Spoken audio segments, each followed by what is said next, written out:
Hello বন্ধুরা, কেমন আছেন? আশা করি সবাই ভালো আছেন। আমি একটা ভিডিও নিয়ে আসলাম আপনাদের সামনে। এটা কিন্তু আর্মেচার কয়েল। এটা কিন্তু NS 160cc FI বাইক। আমি দেখাচ্ছি আপনাদেরকে। এই যে দেখেন বাইকটা, এটা কিন্তু এই যে ম্যাগনেটটা খোলা হয়েছে,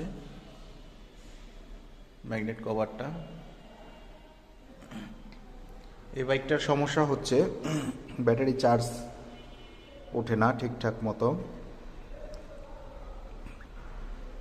তো লাইনটা চেক করে দেখলাম প্রত্যেকটা লাইনই ঠিক আছে। তো দেখি আপনার এই যে এইখানে যে একটা কয়েল, এই কয়েলটা মার খেয়ে গেছে। একটা কয়েলের জন্য পুরো কয়েলটাই এখন সমস্যা, শর্ট দেখাচ্ছে। তো এই কয়েলটা আমরা পরিবর্তন করে দিব। তো তার আগে একবার ট্রাই করবো এটা, এই কয়েলটা বেঁধে চেক করব একবার। যদি সমস্যার সমাধান হয় তাহলে এটাই চালাবো, আর যদি না হয় তাহলে পুরো আর্মেচারটাই চেঞ্জ করে দিব। ধন্যবাদ, ভালো থাকবেন। ভিডিওটা যদি ভালো লাগে অবশ্যই লাইক, শেয়ার, কমেন্টস করবেন।